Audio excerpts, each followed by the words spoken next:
মেঝেতে পড়ে আছি রক্তাক্ত অবস্থায়। ওঠার মতো কোনো শক্তি আমার কাজ করছে না। সারা শরীর প্রচুর ব্যথা নিয়ে কোনো রকম উঠে বিছানায় গা এলিয়ে দিলাম। ভাবতেছি আপন মানুষগুলো এত নিঠুর কেমনে হয়। নিজের স্ত্রী দেওয়া মিথ্যা অপবাদের কারণে আজকে আমার এই অবস্থা। আমি আবির, একটা কোম্পানিতে ছোটখাটো পোস্টে চাকরি করি। চাকরির পাশাপাশি ছাত্র জীবন থেকে আমি নারী নির্যাতন ও সহসায় মানুষের জন্য কাজ করি, যেখানে 5,000 সদস্য নিঃস্বার্থে কাজ করে। আমার স্ত্রী নীলা। পারিবারিকভাবে আমাদের বিয়ে হয়েছে। বিয়ের আজ 2 বছর পূর্ণ হলো। আজকে আমার জীবনের সবচেয়ে বড় সারপ্রাইজটা পেলাম আমি। কাল রাতে যখন অফিস থেকে বাড়ি ফিরলাম, কলিং বেল বাজাতেই নীলা দরজা খুলে দিল। প্রতিদিনের মতো নীলাকে জড়িয়ে ধরে বলতে লাগলাম, কেমন আছো গো? কিন্তু নীলা এক ঝটকায় নিজেকে ছাড়িয়ে নিল। তার এই আচরণে আমি কিছুটা অবাক হলাম। হঠাৎ সে এমন করলো কেন? খবরদার, আমাকে স্পর্শ করবে না তোমার এই নোংরা হাত দিয়ে। এই বলে দিলাম এক দৌড়। আজ থেকে তুমি আমার কেউ না। আমি মুক্তি চাই তোমার কাছ থেকে, সারা জীবনের জন্য মুক্তি চাই। নীলার এই কথা শুনে আমার মাথায় আকাশ ভেঙে পড়ল। আমি অনেকক্ষণ নীরব থেকে বললাম, কি বলছো এসব? তুমি মুক্তি চাই মানে? কিসের মুক্তি? আমি ডিভোর্স চাই আবির। তোমার সাথে অনেক হয়েছে, আর না। আচ্ছা, তুমি আমার সাথে মজা করছো তাই না? দেখো, এ সময় মজা একদম না। তোমার শরীর ঠিক আছে তো? আমায় নিয়ে তোমাকে না ভাবলেও চলবে। আমি ঠিকভাবেই কথা বলছি। সারাদিন অফিস করে ক্লান্ত হয়ে রাগের মাথায় নীলাকে ঠাস করে একটা চড় মারলাম। 2 বছর সংসারে এই প্রথমের ওর গায়ে হাত তুললাম। কষ্টে আমার বুকটা ছিঁড়ে যাচ্ছে। তারপরও স্বাভাবিক থাকার চেষ্টা করলাম। নীলা কাঁদতে কাঁদতে বিছানায় শুয়ে পড়ল। আমিও আর কিছু বলিনি তাকে। আমার মাথা কাজ করা বন্ধ করে দিয়েছে। হঠাৎ নীলা এই অস্বাভাবিক আচরণের কারণ কি? ক্লান্ত শরীর নিয়ে বিছানায় গা এলিয়ে দিলাম। রাতে অনেকবার নীলাকে ডেকেছি, কি হয়েছে, কি জন্য এসব করছে, কথাগুলো জানার জন্য। কিন্তু একবারও আমার দিকে তাকায়নি, একটা কথাও বলেনি। আমিও পরে ঘুমের রাজ্য হারিয়ে গেলাম। সকালবেলা সূর্যের আলো মুখে পড়তেই ঘুম ভেঙে গেল। ঘড়িতে তাকিয়ে দেখি 10টা 3 বাজে। কি আশ্চর্য, নীলা আজ আমাকে ডাকেনি কেন? মনের ভিতর উলট পালট শুরু হয়ে গেল। প্রতিদিন নীলার মিষ্টি গলায়ও কোমল হাতের ছোঁয়ায় ঘুম ভাঙে। ঘুম থেকে উঠতে দেরি হলে শুরু করে বিভিন্ন কায়দায় ঘুম ভাঙানোর চেষ্টা। মান অভিমান তো আছেই, কিন্তু আজ কি হলো নীলার? কাল রাত থেকে অদ্ভুত সব আচরণ করছে। এসব ভাবতে ভাবতে ওয়াশরুমের থেকে ফ্রেশ হয়ে নিচে নামতেই একটা বড় শট খেলাম। আমার শ্বশুর আর নীলার বড় ভাই সোফায় বসে আছে। পাশে নীলাও দাঁড়িয়ে আছে। আমাকে দেখেই বলা শুরু করে দিল, তোর মতো ছেলের কাছে আমার মেয়ের বিয়ে দিয়ে আমার মেয়ের জীবনটা নষ্ট হয়ে গেছে। কি ভাবছিস তুই? তুই অপকর্ম করবি আর আমরা কিছুই জানতে পারবো না? আমি নির্বাক হয়ে দাঁড়িয়ে থাকলাম। কি হচ্ছে? কি অপর কর্ম করেছি আমি? আমি তো কিছুই বুঝতে পারছি না। নীলা নীরবে চোখের জল ফেলছে। এর মধ্যেই নীলার বড় ভাই বলতে লাগলো, বাবা, এসব ছোট লোকদের সাথে কথা না বলে হাত পা ভেঙে দেওয়াটাই উচিত। এ কথা বলতে দেরি, আমার গালে থাপ্পড় পড়তে দেরি হলো না। আমি তাল সামলাতে না পেরে নিচে পড়ে যাই। নীলার ভাই আমাকে কলার ধরে টেনে তুলে 4-5টা ঘুষি আমার মুখে বসিয়ে দেয়। এরপর সজোরে ধাক্কা দেয়। আমি তাল সামলাতে না পেরে কাছের ডাইনিং টেবিলের উপর পড়ে যাই। কাছের ডাইনিং টেবিল ভেঙে আমি নিচে পড়ে যাই।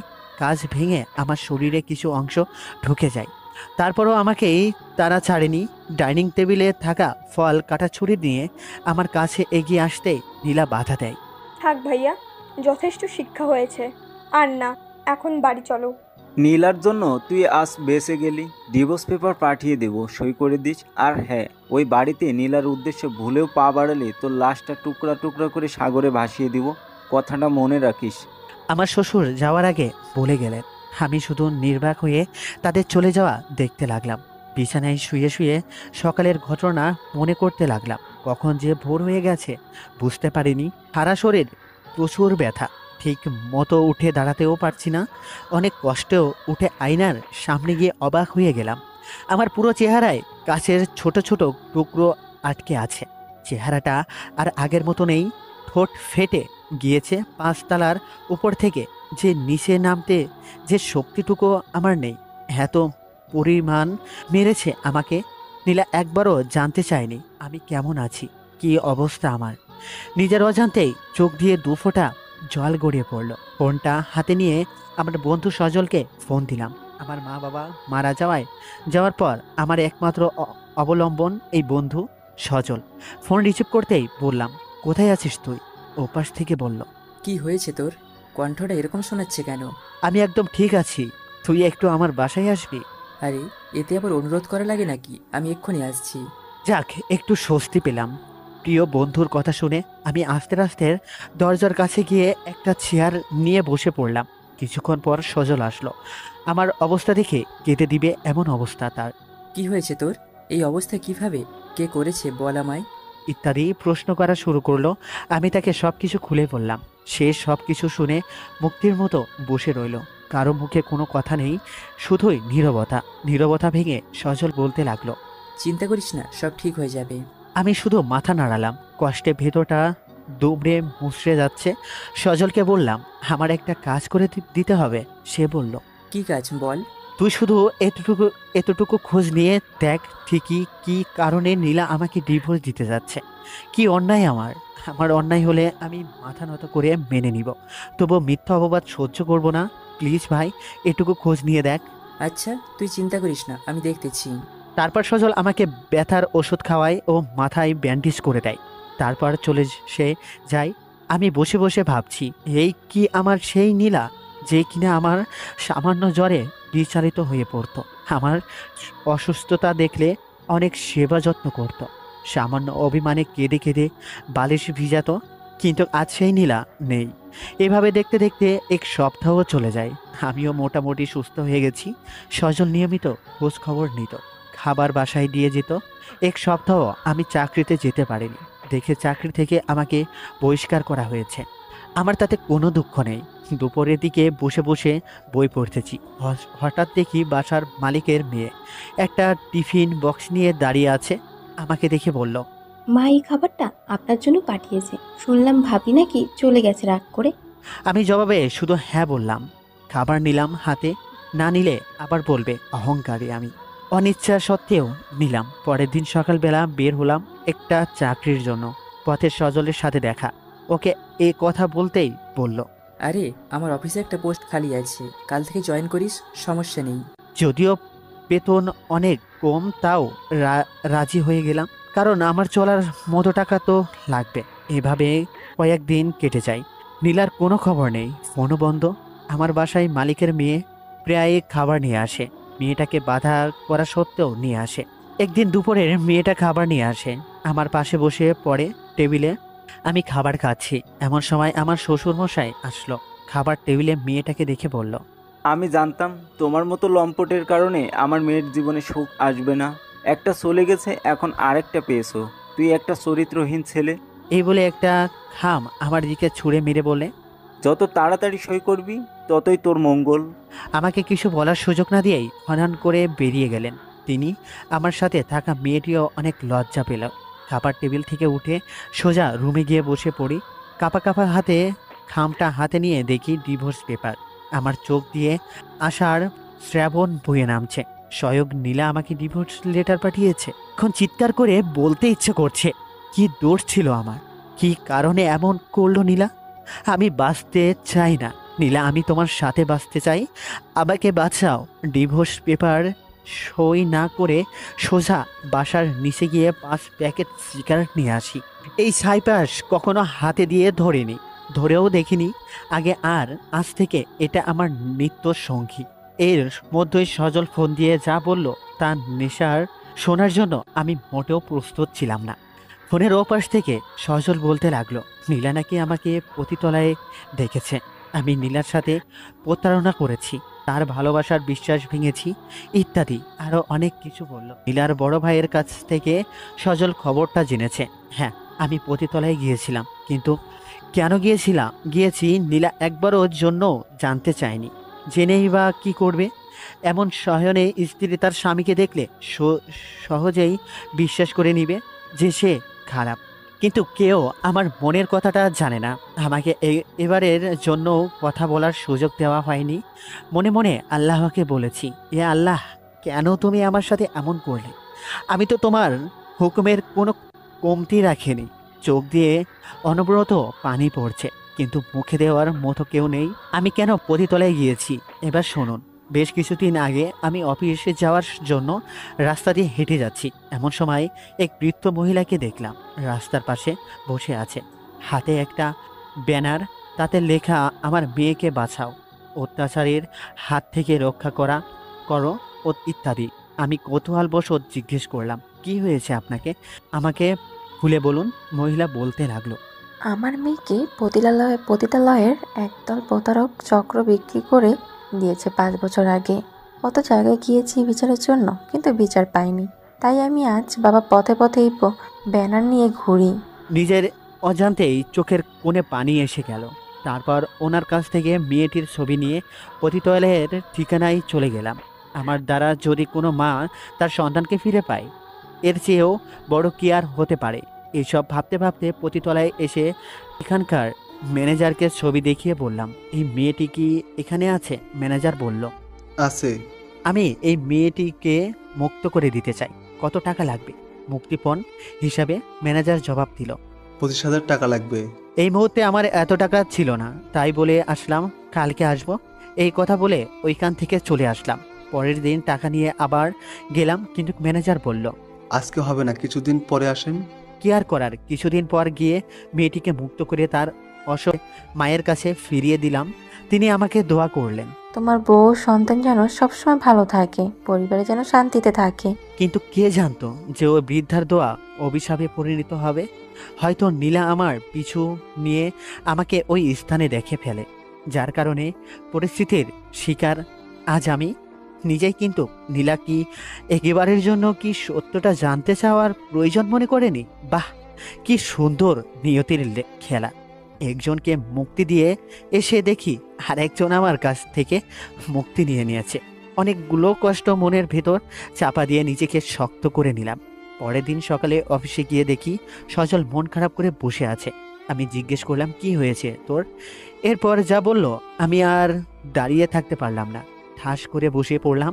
নীলার নাকি সামনের সপ্তাহে বিয়ে, ছেলে নাকি আমেরিকায় থাকে। আমার মনে হচ্ছে অক্সিজেন নেওয়া বন্ধ হয়ে গেছে। আমার সজলকে জড়িয়ে ধরে কতক্ষণ কেঁদেছি তার কোনো ঠিক নেই। সন্ধ্যায় ক্লান্ত শরীর নিয়ে বাসায় আসলাম। ঘরে গিয়ে দেখি দরজা খোলা। আশ্চর্য, আমি তো তালা মেরে গেছিলাম। তখন মনে পড়লো নীলার কাছে আরেকটা চাবি আছে, কিন্তু নীলা এখানে কেন আসবে? আর কিছুই ভাবতে পারছি না। রুমে গিয়ে বড় একটা ধাক্কা খেলাম, কারণ নীলার একটা জিনিসপত্রও নেই, ওর জামা কাপড়ও কিছুই নেই, ওর কোনো চিহ্ন এই ঘরে আর নেই। তার মানে নীলা এসেছিল, এসে ওর সব কিছু নিয়ে গেছে। এক বুক হতাশা নিয়ে ছাদে বসে আছি আর ভাবছি, এভাবে কি আমি বেঁচে থাকবো? একটা পুরুষ কখন কাঁদে জানেন? যখন তার কষ্টের সীমা পাহাড় হয়ে যায়। এইভাবে সারা রাত ছাদে কাটিয়ে দিই। ভোরবেলা ঘরে গিয়ে দেখি আজকেও আমারও মালিকের মেয়ে নাস্তা নিয়ে আসছে। কিছু বললাম না, রুম থেকে বের হয়ে নিচে যাচ্ছি। তখন পিছন থেকে মেয়েটা বলল, খাবেন না? আপনার চেহারা তো অনেক খারাপ হয়ে গেছে। আমি বললাম, কে তুমি আর কেনই বা আমার জন্য এত চিন্তা করো? মেয়েটি জবাব দিল, বারে একই ফ্ল্যাটে থাকেন আপনি, কেউ না হলে প্রতিবেশী তো, মানুষ তো, প্লিজ খাবারটা খেয়ে নিন। আমি শুধু বললাম, আমার খিদে নেই। কথাটা বলে রাস্তায় আনমনে হাঁটতে লাগলাম। হঠাৎ সজলের ফোন এলো। আবির, কই তুই? এই তো একটু বাসায় বাইরে এসেছি। তাড়াতাড়ি শপিং মলে চলে আয় আবির। বারে, আজ তো দেখছি তোর খুব তাড়া। আরে আগে তুই আয় তো। ঠিক আছে, আসতেছি। এই বলে শপিং মলের দিকে রওনা দিলাম। আমি ভাবলাম নিশ্চয়ই সজল আমাকে ছাড়া শপিং করবে না, তাই দেরি না করে শপিং মলে চলে গেলাম। কিরে, তোর জন্য খুব তাড়াহুড়ো করে আসলাম, বল কি জন্য এত তাড়া তোর? আরে বাবা মা আমার জন্য হঠাৎ করে বিয়ে ঠিক করছে, সামনের শুক্রবার বিয়ে। বলিস কি রে? তাহলে তো ভালোই হলো, তোর বিয়েটা একটু খেতে পারবো, বেস্ট ফ্রেন্ড বলে কথা। এই জন্যই তো তোকে ডাকা। আমার বিয়ের সব শপিং তুই নিজে হাতে করবি, তোর পছন্দই আমার পছন্দ। তাহলে তোরে শপিংটা করিয়ে দিই। যা, এমনভাবে বলতেছিস যেন আমি বাচ্চা পোলা পাই। আচ্ছা ঠিক আছে, চল সজলকে বিয়ের সমস্ত শপিং করিয়ে দিই, ওর ইচ্ছা মতো সব কিছুই করি। ওর হবু বউয়ের জন্য আমার পছন্দ মতো শাড়ি কিনে দিই। নীল রং আমার আর নীলার খুব পছন্দ। আর সেই পছন্দের শাড়ি আজ সজলের বউয়ের জন্য নিলাম।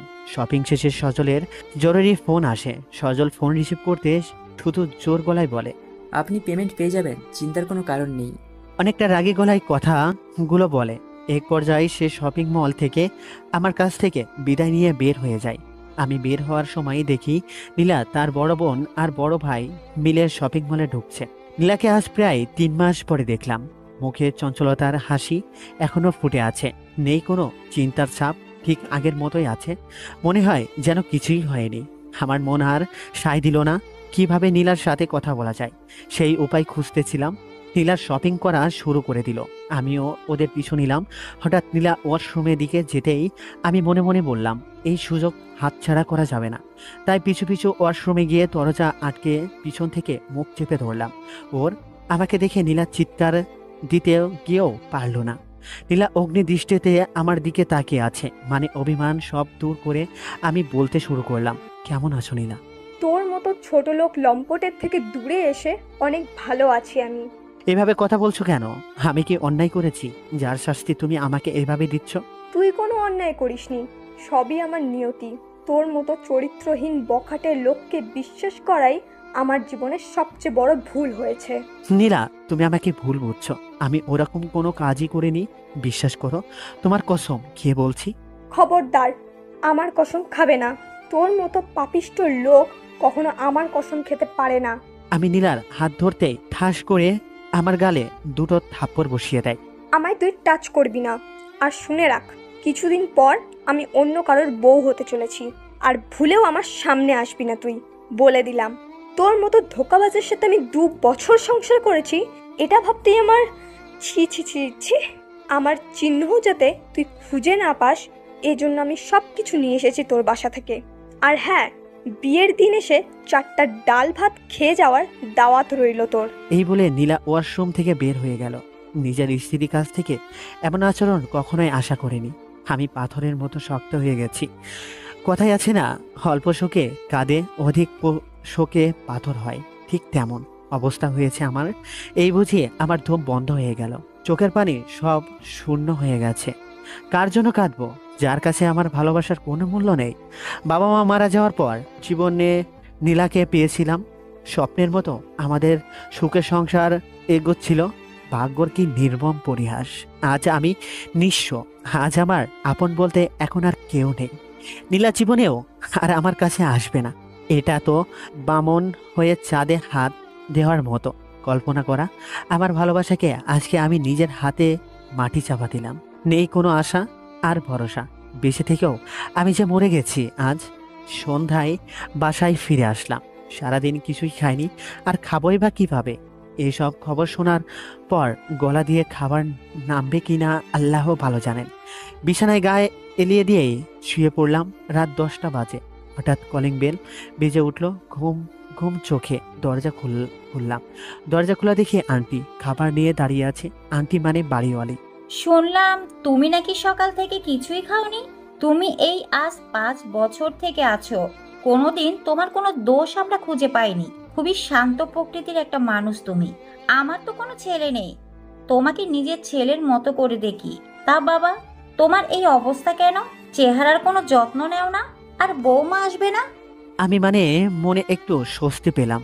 যাক, এই সময় একটু সহানুভূতি পেলাম। না মানে আন্টি, আপনার বৌমা আমাকে বলতে গিয়েও আর পারলাম না, খুব কষ্ট হচ্ছিল। থাক বাবা, স্বামী স্ত্রীর মাঝে একটু ঝগড়া হয়, মন খারাপ করো না, আর খাবারটা খেয়ে নাও। শত হলেও তোমাকে নিজের ছেলের মতো দেখি। এই বলে তিনি চলে গেলেন। ভাত নিয়ে একটা লোকমা খাওয়ার পর আর খেতে পারেনি। বুকের ভেতর কষ্টগুলো জেগে উঠল। তখন একটা গান মনে পড়ে যায়, কেমনে যে দিন চাই আমার, কেমনে যে রাত চাই, একা একা রাত্রি কাটাই, তুমি পাশে নাই। বুকের ভিতর কষ্ট জমে পাহাড় হয়ে যায়। বুকটা আমার কেঁদে মরে আমায় চায়। রাতে কিছুতেই ঘুম আসলো না। উপায় না পেয়ে 3টা ঘুমের ঔষধ খেয়ে নিলাম। আমি জানি ঘুমের ঔষধ ক্ষতিকর, কিন্তু ক্ষতি দিয়ে কি হবে?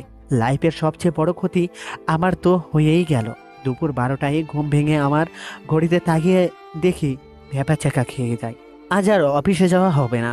তারপরও চাকরিতে না গেলে কি আর হয়, ফ্রেশ হয়ে অফিসের দিকে রওনা দিলাম। আরে আবির, আজ এত দেরি কেন তোর? ঘুম ভাঙানোর মানুষ যে নেই। আচ্ছা, যা কেবিনে গিয়ে বস, আর দেরি করবি না। এই নে, ফার্স্ট ইনভাইট তোকে দিলাম আমার বিয়েতে। ধন্যবাদ বলে বিয়ের কার্ডটা হাতে নেই, কিন্তু খুললাম না। অফিস শেষে বাসায় এসে দেখি দরজার সামনে একটা গিফট বক্স। আমাকে আবার কে গিফট করবে?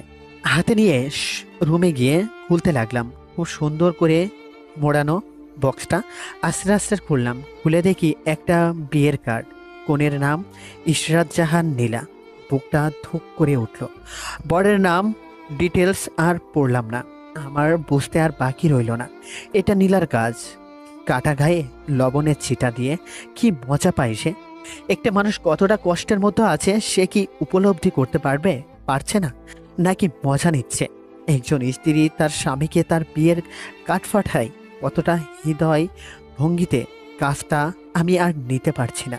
এ কষ্ট মনে হচ্ছে ঘুমের ওষুধ দিয়ে কোনো কাজ হবে না, আমাকে ড্রিঙ্ক নিতে হবে। দেরি না করে অবৈধ দোকানে থেকে সিরিজ আর পাওয়ারফুল কয়েকটা ড্রাগ নিয়ে আসলাম। সিরিজ পুশ দিতেই আমি আর এই জগতে নেই, অন্য জগতে পাড়ি দিলাম। যে জগতে নেই কোনো টেনশন, চিন্তা, চাপ, শুধু ফ্রি মাইন্ড। মনটা একটু হালকা হালকা লাগছে। এভাবে ঘুমের রাজ্য পাড়ি দিলাম। সকালে ঘুম থেকে ওঠার পর প্রচণ্ড মাথা ব্যথা শুরু করেছে। আমি জানতাম এটা ড্র্যাকের অ্যাকশন। মাথায় 2 হাত দিয়ে চেপে ধরে বসে আছি। এমন সময় সজলের ফোন এলো। হ্যালো। কিরে দেবদাস, কি অবস্থা? মনটা মনে হয় দুমড়ে মুচড়ে যাবে। এই অবস্থা সজল হঠাৎ এরকম আচরণ করবে ভাবতেই পারিনি। আমি চাপা কণ্ঠে বললাম, হ্যাঁ ভালো আছি। আর বেশিক্ষণ নেই মনে হয় তোর এই ভালো থাকা। কে কেন, কি হয়েছে সজল? তোর কারণে 2 বছর আমি কষ্টে ছিলাম। নীলাকে আমি ভার্সিটি থেকে ভালোবাসতাম, কিন্তু সে আমাকে পাত্তাই দিত না। অবশেষে তোর মতো ছেলের সাথে বিয়ে হয় আমার ভালোবাসার। দিনরাত শুধুই তার কথা ভাবতাম। আমি শান্তিতে ছিলাম না, তাই তোকেও শান্তিতে থাকতে দেব না। তোর জীবনটা নরকে পরিণত করে দেব আমি। ওই দিন তুই পতিতালয়ে গিয়েছিলি, আমি নীলাকে ফোন করে সব বলে দিয়েছি। ব্যাস, সম্পর্কে বিনা দোষে ফাটল ধরলো। অবশেষে নীলাকে আমি নিজের করে পাবো। নীলা কখনোই তোকে আর চাইবে না, কারণ তার কাছে আমি তোকে বিষ বানিয়ে দিয়েছি। কাল বিয়ে, একবার এসে শেষবারের মতো দেখে যাস নীলাকে নতুন বধূ সাজে। হয়তো আর কখনোই দেখতে পারবি না। Good luck my friend. সজলের কথা শুনে চোখ দিয়ে শ্রাবণ বয়ে চলেছে। আমার বন্ধু হয়ে গলায় এভাবে ছুরি চালিয়ে দিল। কাল আমি শেষবারের মতো নীলাকে শুধু একবার দেখতে যাব। আল্লাহ আমাকে ধৈর্য দাও। দোয়া করি নীলার জন্য অনেক সুখে থাকে যেন সে। তারপর থেকে নতুনভাবে আমার জীবন গুছিয়ে নিব। আমি সময় যেমন কারোর জন্য অপেক্ষা করে না, আমিও করব না। জীবন কারোর জন্য থেমে থাকে না। জীবনের রং বদলে ফেলবো। আপন মানুষের আর অবহেলার পাত্র হব না। আমি আজ শুক্রবার। এই দিনটি একটা পবিত্র দিন। আজ থেকে জীবন বদলে দেওয়ার শুরু করব। আর আজই আমার নীলার বিয়ে।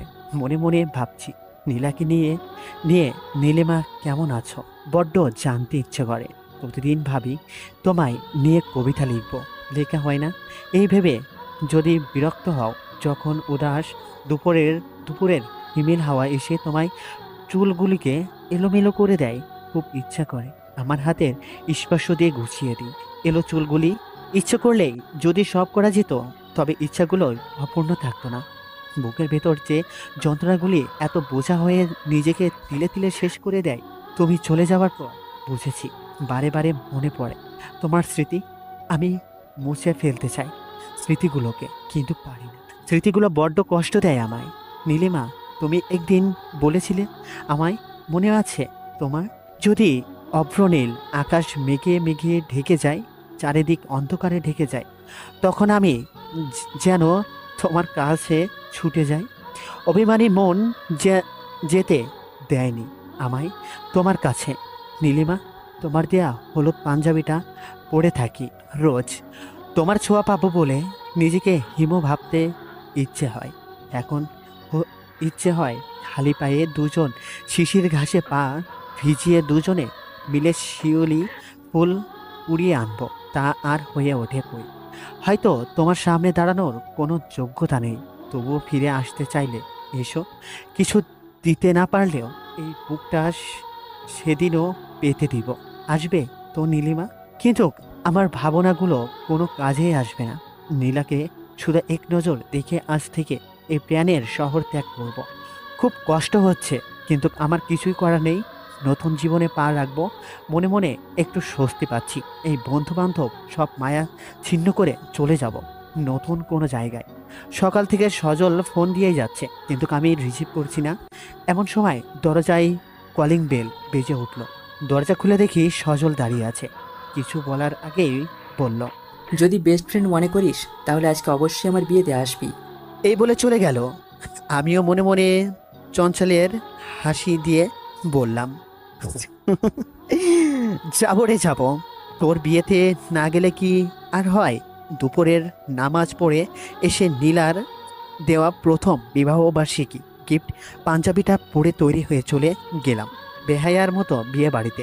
চারিদিকে অনেক জল ঝকমক, আমার সেই দিকে কোনো মাথা ব্যথা নেই। শুধু একবার নীলাকে বউ সাজিয়ে দেখব, এটা শেষ ইচ্ছা। দেখতে দেখতে সন্ধ্যা হয়ে গেল। নীলাকে বউ সাজে নিয়ে আসা হলো। স্টেজে বসে আছে সে। মনে ইচ্ছা একটা নীল পরি বসে আছে। চোখের কোণে কিছু জল অজান্তেই জমে গেল। নিজেকে শক্ত রেখে চলে আসতে লাগলাম। এমন সময় সজলের আকুল আবেদন, বন্ধু প্লিজ একটা গান গেয়ে যা, তোর গলাটা অনেক সুন্দর, প্লিজ। না করতে পারলাম না, কারণ ছাত্রজীবন সজল আমাকে অনেকভাবে সাহায্য করেছে। তার শেষ ইচ্ছাটা পূরণ না করলে আমি যে আকৃষ্ট হয়ে যাব। গিটারে হাত নিয়েই সবার সামনে সুর ধরলাম। কিছু অভিমানীর জল, কিছু মেঘেদের জল, কিছু ভুল করে হলো মাখা রং, কিছু দেখি না হাওয়া, কিছু নাচিয়াও পাওয়া, কিছু ভালো লাগার না লাগার দিন। তোমার স্মৃতি কি ভুলে যাওয়া হবে না, আমাকে যে রাখা ঘিরে। বলতে চেয়েও ভুলতে পারি না, নাম ধরে ডাকা ধীরে ধীরে। কিছু সময়ের ব্যবধান, কিছু ভুল স্বরের গান। গান শেষ করে এক মুহূর্ত সেখানে ছিলাম না। চলে আসলাম বাসায়। আজ মনের আকাশে অনেক কালো মেঘ জমা হয়ে আছে। বৃষ্টি হয়ে নামবে হয়তো। বাসায় এসে আমার প্রয়োজনীয় জিনিসপত্র সব গুছিয়ে নিলাম। সব কিছু নিয়ে বের হব। এমন সময় আন্টি প্রবেশ করেন। বাবা কই যাচ্ছ তুমি? এই শহর ছেড়ে অজানায় পাড়ি জানাচ্ছি আন্টি। আমি মিশকার কাছে সব শুনেছি। আল্লাহ ওই মেয়ের কখনোই ভালো করবে না, একজন মা হয়ে বলছি। ছি ছি, অভিশাপ দিবেন না, শুধু দোয়া করবেন যাতে সারা জীবন সুখে থাকে সে। আর আমি যদি কখনো কখনো ভুল করে থাকি তাহলে মাফ করে দিয়েন। হয়তোবা আর দেখা হবে না। কি কও বাবা, মায়ের কাছে সন্তানেরা সব সময় নিষ্পাপ থাকে। তোমার জন্য দোয়া করব সব সময়। আর যদি কখনো সময় পাও, এই হতভাগা মায়ের সাথে একটু দেখা করিও। এই বলে আন্টি আমাকে জড়িয়ে অনেকক্ষণ কাঁদলেন। আমিও কান্না ধরে রাখতে পারিনি। সবশেষে বিদায় নিয়ে রেল স্টেশনে বসে আছি। ঢাকা টু চট্টগ্রাম গামী ট্রেনের অপেক্ষায় যথা সময় ট্রেনও এসে গেল। আমি পাড়ি জমালাম অজানা এক উদ্দেশ্যে, নিজেকে প্রতিষ্ঠিত করার লক্ষ্যে। অতীতের সব গ্লানি মুছে ফেলেছি। একটা দুঃখ স্বপ্ন বলে নিজেকে সান্ত্বনা দিতে লাগলাম। দেখতে দেখতে 6 বছর পার হয়ে গেল। আমি একটা সাংবাদিকের চাকরি করি, ভালোই চলে আমার দিন। কাল মাসের 3 দিন সময় ব্যয় করি পথ শিশুদের সাথে। বেতনের অর্ধেক টাকা বরাদ্দ করি তাদের জন্য। একরকম অদ্ভুত প্রশান্তি কাজ করে মনের ভেতর। আমার তো কেউ নেই, তাই তাদেরকেই আপন করে নিয়েছি। আজ আমি প্রতিষ্ঠিত, আমার কোনো চিন্তা কোনো চাপ নেই। আজকে দেখা করতে যাব যিনি আমাকে নিজের ছেলে বলে ডেকেছে। তার সাথে খুব আনন্দ লাগছে মনের ভিতর। বাবা মা নেই তো কি হয়েছে, আমার জন্য আল্লাহ আর একটা মা তো দিয়েছে। চট্টগ্রাম টু ঢাকা যাচ্ছি আর ভাবছি ফেলে আসা দিনগুলি। আর ভাবতে ভাবতে কখন যে ঢাকায় পৌঁছে গেছি খেয়ালই করিনি। প্রাণের শহর ঢাকা শহরে আজ 6 বছর পর আসলাম। 6টা বছর কেটে গেল। আজ আবারও ঢাকায় ফিরছি। সব কিছুই অচেনা মনে হচ্ছে আমার। দেরি না করে সোজা রওনা দিলাম অতীতের স্মৃতিমুক্ত যুক্ত আমার প্রিয় মানুষ, যাকে বলি আমার দ্বিতীয় মায়ের বাসায়। দরজার সামনে কলিং বেল বাজাতেই দরজা খুলে দিল। জড়া ঘন কালো চোখ বিদ্যমান এক মায়াবতী মেয়ে। চিনতে কষ্ট হলো না এটা যে মিসকা। আমাকে দেখে সালাম দিয়ে বলল, কে আপনি? আমায় হয়তো বা চিনতে পারেনি, আর চিনবে বা কেমনে করে। 6 বছর আমার চেহারা সম্পূর্ণ পাল্টে গেছে, আগের থেকে অনেক স্মার্ট হয়ে গেছি। আমি সালামের উত্তর দিয়ে বললাম, আমি আবির, তোমাদের এখানে আগে ভাড়া থাকতাম। মেয়েটা অনেকটা হঠাৎ ভূত দেখার মতো চমকে গেল। ও, আবির ভাইয়া যে, আসুন আসুন, ভেতরে আসুন। কেমন আছেন? মা সবসময় আপনার কথা বলে, মাঝে মাঝে আপনার জন্য কান্নাও করে। আমি অবাক হলাম, যেখানে কোনো রক্তের সম্পর্ক নেই, তারপরও মায়ার বাঁধনে আমাকে বেঁধে রেখেছে। মাঝে মাঝে রক্ত সম্পর্কের চেয়েও মায়ার বন্ধনটা অনেক বড় হয়। এমন সময় আন্টি আসলেন। আমাকে দেখে আনন্দে চোখের জল ছেড়ে দিয়ে এলো। তার আমাকে ধরে বলল, বাবা, তুমি যে আসবে আমি কখনই কল্পনা করতে পারিনি। তোমার জন্য সব সময় দোয়া করি আমি। যাও ফ্রেশ হয়ে আসো, আমি খাবার বেড়ে দিচ্ছি। আজ অনেক দিন পর কথাটা শুনলাম। যাও ফ্রেশ হয়ে আসো, আমি খাবার বেড়ে দিচ্ছি। নিজের অজান্তে চোখে পানি এসে গেল। অফিস থেকে বাসায় আসলে নীলা আমার আগে এই কথাটাই বলতো। এই ছিল আমার নিয়তি। একটা দীর্ঘশ্বাস ফেললাম। ফ্রেশ হয়ে সবার সাথে দুপুরের খাবারটা খেয়ে শুয়ে আছি। এমন সময় আন্টি এসে বলল, বিকেলে ফ্রি আছো? জবাবে হ্যাঁ অবশ্যই, তাছাড়া এখানে তো আমার কোনো কাজ নেই, ফ্রি তো থাকবই। বলছিলাম কি, মিষ্টা বিকেলে একটু ডাক্তারের কাছে যাবে। একা একা যেতে একটু ভয় পাচ্ছে, তুমি সাথে গেলে ভরসা পেতাম। আরে আন্টি, এতে অনুরোধ করার কি আছে? আপনার ছেলেকে আপনার অনুরোধ করার লাগে? আন্টি মুচকি হাসলো, দেখে মনে হলো অনেক খুশি হলো।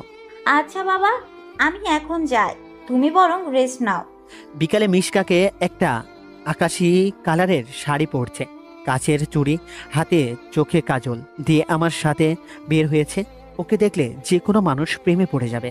ওকে দেখি নীলার কথা খুব মনে পড়েছে। যথারীতি ডাক্তারের চেম্বারে পৌঁছে গেলাম। আমরা ডাক্তার দেখা শেষ চেম্বার থেকে বের হব, এমন সময় একজন শাড়ি পরা নারীর সাথে ধাক্কা খেলাম। এই যে মিস্টার, দেখে শুনে চলতে পারেন না? কণ্ঠটা খুব পরিচিত মনে হলো। পিছনে ফিরে তাকাতে বড়সড় একটা ধাক্কা খেলাম। মনের কষ্টটা আবার জেগে উঠল। এই যে নীলা, সামান্য একটু পরিবর্তন হয়েছে, শুধু মেয়েদের বয়স ধরা খুব মুশকিল। তার নজর আমার দিকে পড়তেই অবাক দৃষ্টিতে তাকাই আমার দিকে, চোখ জোড়া ছলছল করছে তার। আরও অবাক হলাম, তার হাতে 5-6 বছরের একটা ছেলে, একদম নীলার মতো দেখতে হয়েছে। নীলার চোখ থেকে পানি পড়ছে, তা আমি একদম স্পষ্ট দেখতে পাচ্ছি। এখানে বেশিক্ষণ থাকা যাবে না, তাহলে আমি যে আবার মায়ায় জড়িয়ে যাব। তাকে সরি বলে মিশকাকে নিয়ে দূরত্ব চেম্বার থেকে বেরিয়ে পড়লাম। মিশকাকে নিয়ে 2 মোট 8 বছরের কষ্টগুলো আমার ভেসে উঠল মনের ভিতর। নিজেকে কিছুতেই সান্ত্বনা দিতে পারছি না। রাতে বাসায় এসে কিছু না খেয়ে শুয়ে পড়লাম। আন্টি অনেক জোর করলেও খেলাম না। আমি সকালবেলা ঘুম ভাঙতে দেখি মিশকা নাস্তা হাতে নিয়ে দাঁড়িয়ে আছে। আমাকে দেখে বলল, রাতে তো কিছু খাননি, এখন একটু খেয়ে নিন। আমি না করতে পারলাম না। নাস্তা খেয়ে বসে আছি। মিশকা এসে বলল, ঘুরতে যাবেন? একটু বাইরে থেকে ঘুরে আসি, চলুন, তাহলে আপনার মন ভালো হয়ে যাবে। অনিষ্টা সত্ত্বেও রাজি হলাম। মিশকাকে নিয়ে একটা পার্কে এলাম। ঢাকা বনানী ক্যাল পার্ক, গাছপালা সমৃদ্ধ এই পার্ক। একটু ঘোরাঘুরি করে পার্কের পাশে একটা রেস্টুরেন্ট, সেখানে গিয়ে বসলাম। মিশকাও সাথে আছে। মেয়েটা খুব কম কথা বলে, স্বল্পভাবী, যাকে বলা হয়। কফি অর্ডার করে খেতে লাগলাম। এমন সময় পিছন থেকে কেউ বলে উঠল, কেমন আছো আবির? পিছনে তাকিয়ে দেখি নীলা। কে আপনি, আর কি চাই? আপনি করে কেন বলছো? ধুর, আমি আপনাকে চিনিই নাকি? এমন ভাবে বলছো মনে হয় যেন আমাদের কখনো দেখাই হয়নি। দেখুন, আমাকে বিরক্ত না করলে আমি খুশি হব। তোমার বউকে তোমার সাথে খুব ভালো মানিয়েছে। কথাটা বলতেই আমার মেজাজটাই বিগড়ে গেল। মন চাচ্ছে কষে 2টো থাপ্পড় দিয়ে বলি, তোর কারণে, শুধু তোর কারণে ভুল বোঝার জন্য আমার জীবনটা নরক পরিণত হয়েছে। পাবলিক প্লেসে এই জন্য কিছু বলিনি। মিশকাকে নিয়ে সাথে সাথে ওই স্থান ত্যাগ করলাম। যাওয়ার সময় দেখতে পেলাম নীলার চোখগুলো ফুলে গেছে। তাতে আমার কি, আমি আমি বা ওর কি হয়ে আমার কোনো যায় আসে না। ও মরুক আর বাঁচুক, আই ডোন্ট কেয়ার। কথা বলতে খুব কষ্ট হচ্ছিল, তারপরও বললাম, আমার সাথে কেন এরকম হচ্ছে? কেন পুরনো স্মৃতিগুলো আমার চোখের সামনে আসছে? আমি নতুন জীবন চেয়েছি, কেন আবার পিছু টান আমাকে আটকাচ্ছে? এসব ভাবতে ভাবতে বাড়ি চলে আসলাম। পরের দিন আমি বসে বসে নিউজ আপডেট করছিলাম ল্যাপটপে। এমন সময় আন্টি আসলেন। তোমাকে একটা কথা বলার ছিল। হ্যাঁ আন্টি বলেন, সমস্যা নেই। বলছিলাম কি বাবা, একা একা নিঃসঙ্গ আর কতকাল থাকবা? নিজেরও তো একটা বিয়ে করে নিতে পারো। আন্টি, একাকী আমার নিত্য সঙ্গী মনের কেউ নেই যাকে বিয়ে করব। মন ভাঙলে আর তো জোড়া লাগে না। তোমার কোনো আপত্তি না থাকলে একটা প্রস্তাব রাখতাম। জি বলেন আন্টি। আমি তোমাকে নিজের ছেলে হিসাবে সারা জীবন রাখতে চাই। হবে কি আমার ছেলে? মিশকাকে তোমার সাথে বিয়ে দিতে চাই। আন্টির কথা শুনে আমি পুরোই ভ্যাবাচাকা খেয়ে যাই। তোমাকে জোর করছি না, শুধু অনুরোধ করলাম। এই বলে তিনি চলে গেলেন। আমি বড্ড দোটানায় পড়ে গেলাম। এদিকে মিশকা, অন্যদিকে নীলা। পরক্ষণে মনে হলো নীলার তো স্বামী, সংসার, ছেলে সব আছে, তাহলে কেন শুধু শুধু চিন্তা করছি? শত হলেও আমার প্রথম ভালোবাসা। নীলা ভুলে কি থাকা যায়? নীলার কথাগুলো ভাবছি। স্বার্থপরের মতো আমাকে একা করে দিল বিনা দোষে। আজ আমি নিঃসঙ্গ, হয়তো এটাই আমার নিয়তি। বিকালে বের হয়ে গেছি, অনেক রাতে বাসায় ফিরলাম। কলিং বেল বাজাতেই মিশকা দরজা খুলে দিল। মনে হয় আমার অপেক্ষায় বসেছিল, কিন্তু আমার কোনো ফিলিংস কাজ করছে না। একটা মেয়ে আমার খুব কেয়ার নিচ্ছে, আমার সেদিকে কোনো মনোযোগ নেই। আমার হৃদয়ে শুধু নীলাই থাকবে। এত রাতে বাইরে কি করেন? রাতে বাইরে থাকতে নেই, ফ্রেশ হয়ে আসুন, আমি খাবার দিচ্ছি। আমি কিছু বললাম না, চুপচাপ খাবার খেয়ে বিছানায় চলে এলাম। সকালে ঘুম থেকে উঠে ল্যাপটপ নিতে হাতে নিয়ে দেখি একটা মেল আসছে। সিন করতে দেখি আমার ডিপার্টমেন্ট থেকে আমাকে চট্টগ্রাম টু ঢাকা বদলি করা হয়েছে।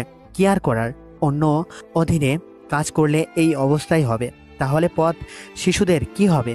তোর এত চাপ মানুষ সহ্য করে নাকি? ওদের আমার এখন দোয়াই যথেষ্ট। রেডি হয়ে অফিসে রওনা দিলাম। আবি সাহেব, আপনাকে এখন বঙ্গবন্ধু মেডিকেলে যেতে হবে, একজন রোগীর ইন্টারভিউ নিতে হবে। ওকে যাচ্ছি স্যার। অফিস থেকে একটা বাইক দিয়েছে, সেই বাইকে করে চলে আসলাম মেডিকেল। রোগীর ইন্টারভিউ ভালোভাবে নিলাম। এমন সময় একটা চিৎকার শুনতে পাই। পাশে নার্সকে জিজ্ঞেস করতেই তিনি বলে, এখানে আজ 6 বছর থেকে একজন রোগী ভর্তি হয়ে আছে। তার পরিবার তাকে দেখাশোনা করছে। একটি অ্যাক্সিডেন্টে তার চলার সাথে পা কাজ করা বন্ধ করে দিয়েছে এবং তার যৌন শক্তি চিরদিনের মতো নষ্ট হয়ে গেছে। কথাটা শুনে একটু অবাক হলাম। হাসপাতাল থেকে বের হয়ে আসছি, তখনই মনে পড়লো রুগীটাকে একটু দেখে আসি। বেচারার খুব নির্মম অবস্থা। 201 নম্বর কেবিনে যেতে একটা অনেক বড় ধাক্কা খেলাম। এটা আর কেউ নয়, আমারই প্রিয় বন্ধু সজল। তার চেহারায় খুবই করুণ অবস্থা। আমার চোখ টলমল করছে। শত হলেও আমার বন্ধু ছিল সে। সে আমাকে দেখা মাত্র লজ্জা মুখ লুকালো। আমি তার কাছে গিয়ে বসলাম। মাথায় হাত বুলিয়ে দিতেই কান্না শুরু করে দিল সজল। বন্ধু, আমাকে ক্ষমা করে দে। তুই ক্ষমা না করলে স্বয়ং আল্লাহ আমাকে ক্ষমা করবে না। আমার পাপের শাস্তি আমি দুনিয়াতে পাচ্ছি। নীলা কেমন আছে? আমি জিজ্ঞেস করলাম। তোদের সংসার তো সুখে যাচ্ছে না? আমার দিকে সজল অসহায় দৃষ্টিতে তাকালো আর বলল, ওই দিন তুই চলে যাওয়ার পর যখন কাজী সাহেব আসলো, তখন নীলা মাথা ঘুরে পড়ে যায়। ডাক্তার এসে চেক আপ করার পরে বলে নীলা মা হতে চলেছে। আমার বাবা কথাটা শোনার পর আমাকে আর বিয়ে করতে দেয়নি। পরে আমরা চলে আসার সময় আমি ট্রাকের নিচে গাড়ি চাপা পড়ি। এরপর আমার আজ এই অবস্থা। বলে সজল কাঁদতে লাগলো। তোদের সুখের সংসার ভাঙতে গিয়ে সুখ নামক বস্তুটাই আমার জীবন থেকে চিরকালের জন্য হারিয়ে গেল। সজলের কথা শুনে আমি আর কান্না ধরে রাখতে পারলাম না। আর ভাবতে লাগলাম, আমি তো তোকে কোনো অভিশাপ দেইনি। নামাজ পড়ে তোদের জন্য দোয়া করতাম। মনে হয় আল্লাহ এই বিচারের সহ্য করতে পারেননি। সজল আমার হাত ধরে বলতে লাগলো, নীলা তোকে খুব ভালোবাসে। আমার কাছে এসে নিজের ভুলের জন্য ক্ষমা চেয়েছে। 6 বছর থেকে নাকি তোকে অনেক খুঁজেছে, কিন্তু পাইনি। তুই প্লিজ ওকে ক্ষমা করে দে, আর ওকে কষ্ট দিস না। আমি কিছুই বললাম না, চুপচাপ ওখান থেকে চলে আসলাম। রাতে বাসায় এসে ভাবতেছি নীলাকে কি ক্ষমা করব, তবে ওকে আমার পাওয়া কষ্টগুলো ভোগ করতে হবে। মনে মনে প্ল্যান এঁটে ফেললাম। সকালে রেডি হয়ে অফিস চলে গেলাম। ওখানে গিয়ে আমি পুরাই শর্ট। খেলাম। এক্সিকিউট অফিসার যে নীলা, যেখানে বাঘের ভয় সেখানে রাত পোহায়। আমার সহকর্মী ছিল এক মেয়ে কলিগ, তাকে পটিয়ে ফেলতে হবে। যেই ভাবা সেই কাজ। হাই কিউটি, কেমন আছো? ভালো, আপনি? তোমার মতো সুন্দরী কলিগ পেয়ে কে না খারাপ থাকতে চাই। কিছু বলবেন? বললাম আমিও ভালো আছি। আমি আবির, চট্টগ্রাম থেকে এখানে বদলি হয়ে এসেছি। ওহ, ভালো তো। আর আমি আনিকা, আপনার সহকর্মী। তাহলে এখান থেকে আমরা ফ্রেন্ড। ওকে, নো প্রবলেম। দুপুরে কাজ শেষে আমি ডেস্ক বসে আছি, এমন সময় একটা বাচ্চা ছেলের আনাগোনা দেখলাম অফিসে। আর এই তো সেই ছেলে যাকে নীলার সাথে আমি দেখেছি। আমি ডাক দিতেই ছেলেটা আমার কাছে আসলো। তোমার নাম কি বাবা? আচ্ছা। এখানে তুমি কার সাথে আসছো? কেন? আম্মুর সাথে। আম্মু আমাকে প্রতিদিন এখানে নিয়ে আসে। তোমার আম্মুর নাম কি? রাহান নীলা। বুকটা ধুক করে উঠল। তাহলে এটা আমার সন্তান। খুশিতে চোখ জল এসে গেল। ছেলেকে কোলে নিয়ে বুকের সাথে জড়িয়ে ধরলাম। আজ এতদিন পর একটু প্রশান্তি লাগছে। আপনি আমাকে আদর করছেন কেন? আপনাকে তো আমি চিনি না। বলেছে অপরিচিত কালো সাথে না যেতে। ছেলের কথা শুনে মনে মনে বলেতেছি, আমি তোর বাবা, কিন্তু এখন পরিচয় দিব না। হ্যাঁ বাবা, আমি তোর বন্ধু। আজ থেকে আমরা বন্ধু। মানুষ আবার বন্ধু হয় কি? হয় বাবা, হয়। যা, ঠিক আছে, এখন আম্মুর কাছে যাই। ও না হলে বকা দিবে। আচ্ছা যাও। নীলার কাছে সাজ্জাদ গিয়ে বলল, মা, মা, আজ একটা লোক আমাকে খুব আদর করেছে আর বলেছে আমি নাকি তার বন্ধু। ও তাই বুঝি আমার সোনা বাবু? জানো মা, লোকটা খুবই ভালো আর অনেক সুন্দর। সুন্দর মানুষকে সুন্দরী বলে বাবা। মা, স্কুলে প্রতিদিন সবার বাবা আসে, তাদেরকে কত আদর করে। আমার বাবা আর আসবে না মা? ছেলের কথা শুনে নীলার বুকটা ফেটে যাচ্ছে। সে নিজের দোষেই আজ সন্তানকে বাবা নামক বটগাছের ছায়া থেকে বঞ্চিত করেছে। কি হলো মা, তুমি কাঁদছো কেন মা? নীলা আর কিছুই না বলে ছেলেকে বুকের সাথে জড়িয়ে ধরলো। মনে মনে বলতে লাগলো, তোর বাবা যে আর কোনোদিন আসবে না বাবা। অফিস শেষে সিঁড়ি দিয়ে নামতেছি আমি আর আমার কলিগ অনেকে। এমন সময় নীলাও নামতেছে। নীলা আমাকে দেখে অবাক দৃষ্টিতে তাকিয়ে আছে। আমি দেখেও না দেখার ভান করে নামতে লাগলাম। আমি তার জেলার্স করার লক্ষ্যে অনিকার সাথে সাথে হেসে খেলে কথা বলছি আর নামতেছি। পিছন ফিরে দেখি যে নীলার চোখ দিয়ে পানি পড়ছে আর সে শাড়ির আঁচল দিয়ে মুছছে। তাতে আমার কোনো যায় আসে না। আমিও কম কষ্ট পাইনি। রাতে বাসায় ফিরে আসলাম। প্রতিদিনের মতো মিশকা আজও খাবার নিয়ে টেবিলে বসে আছে। কি আশ্চর্য, মেয়েটা আমার জন্য অনেক কষ্ট করে, কিন্তু কেন? আমি তো নতুন করে আর মায়ায় জড়াতে চাই না। আসলে নারীদের যে অনেক ধৈর্য আছে তা মিশকাকে না দেখলে বুঝতে পারতাম না। আমি এসে দেখি আমার খাবার টেবিলে ঘুমিয়ে পড়েছে। মিশকা, ডাকবো কি নাকি না ডাকবো? মৃদু স্বরে ডাকলাম, মিশকা। আমার ডাকে শুনে তাড়াহুড়ো করে উঠে পড়লে। আপনি কখন এলেন? আসলে চোখটা কখন লেগে এসেছে বুঝতে পারিনি। না ঠিক আছে, তুমি বরং শুয়ে পড়ো। এত রাত জাগার কে আছে? আর কে বলেছে আমার জন্য খাবার নিয়ে বসে থাকতে? খাবারটা আমার ঘরে দিয়ে আসলেই তো হতো। বারে, আপনি সকাল থেকে না খেয়ে আছেন, আমি এটা মেনে নিতে পারছি না। আর এতে কষ্ট হওয়ার কি আছে? আপনি ফ্রেশ হয়ে আসুন, আমি খাবার দিচ্ছি। নিজের মনকে শক্ত করলাম, কিন্তু তবুও কেন যেন মেয়েটার মায়ায় জড়িয়ে পড়ছি। না, কিছুতেই জড়িয়ে পড়া যাবে না। আমাকে এই মায়াজাল থেকে বেরিয়ে আসতে হবে। রাতের খাবার খেয়ে ঘুমের রাজ্য হারিয়ে গেলাম। সকালে ঘুম থেকে চোখে দেখি যে কেউ একজন ডাকছে। এই, আপনি উঠুন, অফিসে যাবেন না? আমি চোখ খুলে দেখি যে মিশকা দাঁড়িয়ে আছে। একটা আকাশি কালারের শাড়ি পরেছে। শাড়িটা কোমরে গুজে রাখছে। একেবারে গিন্নি গিন্নি লাগছে। তাকে আসলে অ্যালার্ম বাজে নাই তো আজকে, তাই একটু দেরি হয়ে গেছে।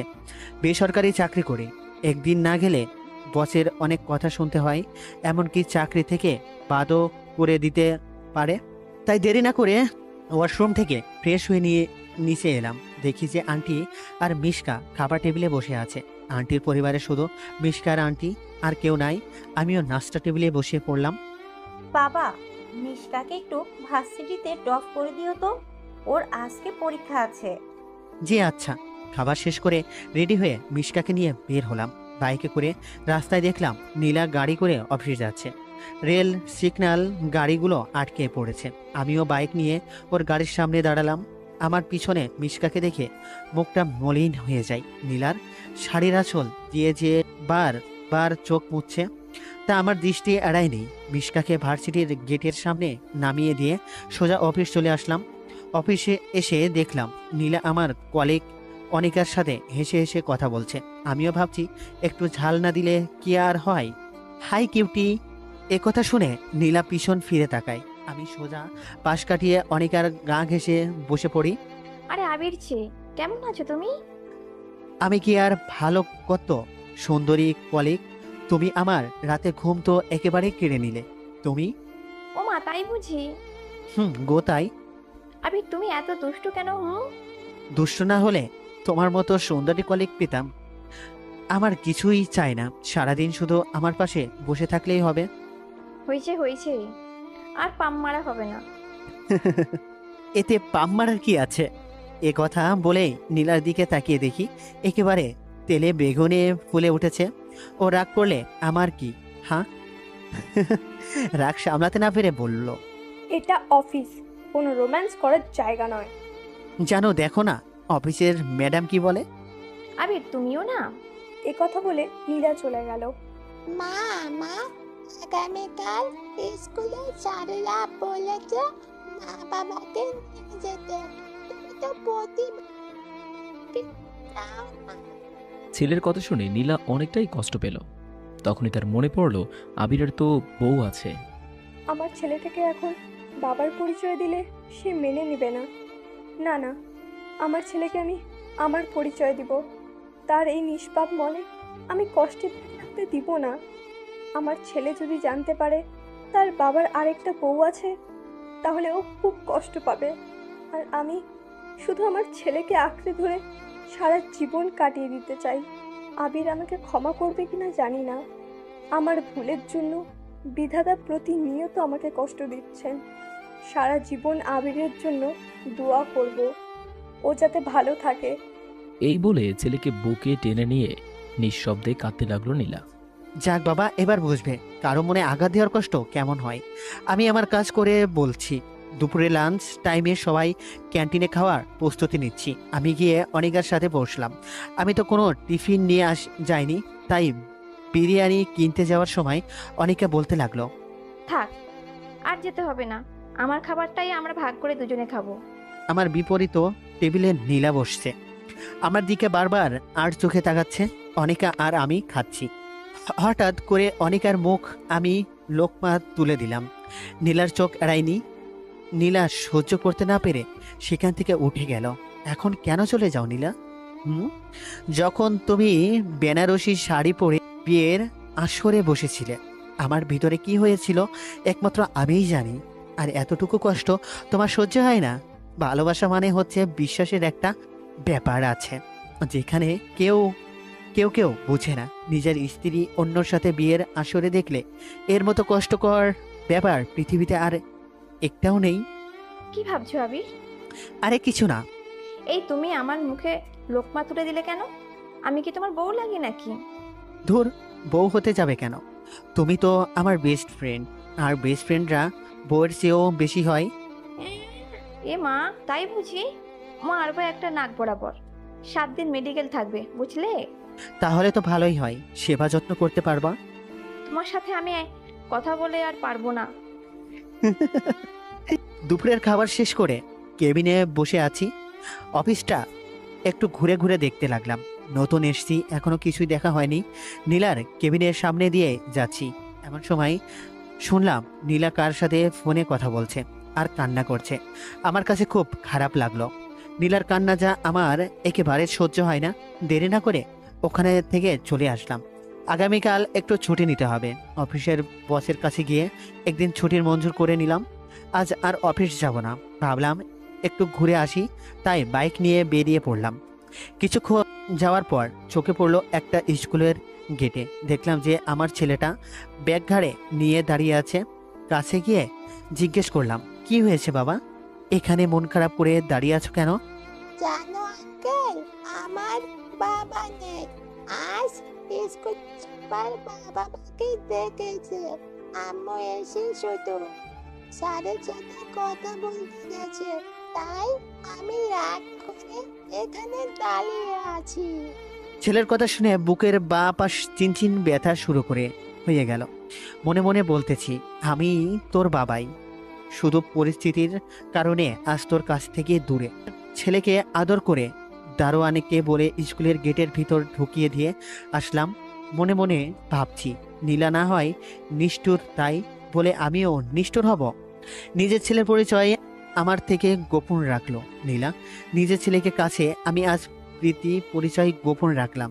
খুব কষ্ট হচ্ছে। ওই আঙ্কেলটা আমার স্কুলে আসছিল, আমাকে অনেক আদর করতে। ওই রকম যদি আমার বাবাই হতো, খুব ভালো হতো মা। আশাদ, তোমাকে না বলেছি অপরিচিত কোনো লোকের কাছে না যেতে। আর কোন আঙ্কেল, আমাকে কালকে একটু দেখিয়ে দিও তো। আচ্ছা ঠিক আছে মা। নীলা এখন তার বাবার বাসায় থাকে না, সে একটা ফ্ল্যাট নিচে। সে তার ছেলেকে নিয়ে সেখানেই থাকে। অবশ্যই তার বাবা ভাইকে আমি খুব ভয় পাই। তারা মানুষ হিসাবে ভালো হলেও রাগের মাথায় ওরা সব করতে পারে।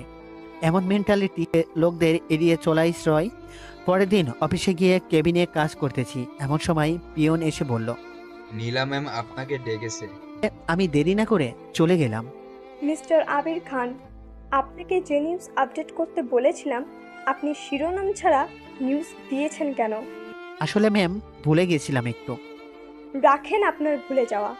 আপনার জন্য অনেক বিতর্কিত মন্তব্য শুনতে হয়েছে আমাদেরকে। আর ভুলে তো যাবেনই, সুন্দরী কলিগদের সাথে ফষ্টি নষ্টি করলেই তো সবাই সব কিছু ভুলে যায়। Sorry ma'am. এমন সময় আসাদ এসে বলল, হ্যাঁ, এই আঙ্কেল আমাকে খুব আদর করে, তোমাকে এনার কথাই বলেছিলাম।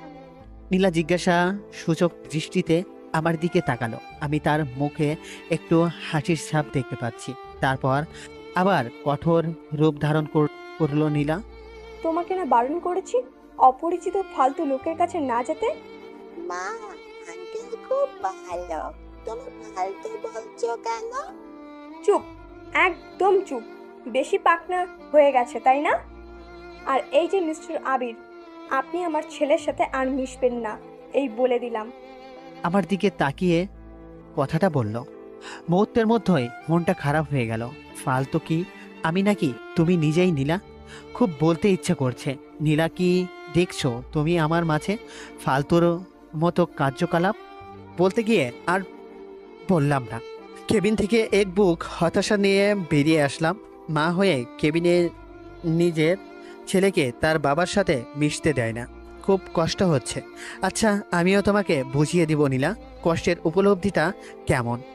অফিস শেষে অনিকাকে বললাম, আমার সাথে ঘুরতে যাবে নাকি? অনিকাও রাজি হয়ে গেল। আমি অনিকা একটা পার্কে বসে আছি। আমার মন খারাপ দেখে অনিকা জিজ্ঞেস করলো, মন খারাপ কেন আবির? কই কিছু না তো, এমনই। আচ্ছা একটা কথা বলো তো আবির। কি? নীলা ম্যাডাম কিছুদিন থেকে তোমাকে চোখে চোখে রাখছে। আমার সাথে হেসে হেসে কথা বললে প্রচুর রাগ করছে তিনি। সেদিন আমাকে জিজ্ঞেস করলো আবিরের সাথে তোমার কিসের সম্পর্ক। তোমাদের আচরণ দেখে মনে হলো স্বামী স্ত্রী। আরও অনেক কথা বলেছে। আচ্ছা, তোমার সাথে নীলা ম্যাডামের কোনো সম্পর্ক আছে নাকি? আমি দীর্ঘশ্বাস ফেলে জবাব দিলাম, থাক না ওসব কথা। আমাকে বলতেই হবে আবির, বলো। নীলা আমার স্ত্রী। কথাটা বলতে অনেকটা অবাক হয় আনিকা। ভুরু কুঁচকে বলে, মানে? আমি পুরো ঘটনাটা বললাম। অনিকা দিকে তাকিয়ে দেখি অনিকা কাঁদছে। আমি বললাম, কাঁদছো কেন অনিকা? তুমি সত্যি অনেক ধৈর্যশীল আবির। অনিকা কান্না কান্না স্বরে জবাব দিল। তারপর অনিকা বলল, আমি নীলাকে সবকিছু বলবো, ও তোমাকে ঠিক মেনে নেবে। কিছু বলতে হবে না তোমাকে, যা করার আমি করব। তারপর অনিকাকে বললাম, তুমি শুধু অফিসে আমার সাথে প্রেমের অভিনয় করবা। এতটুকুই। অনেকক্ষণ নীরব থেকে অনেকা মাথা নেড়ে হ্যাঁ জবাব দিল। রাতে বাসায় ফিরে আসলাম।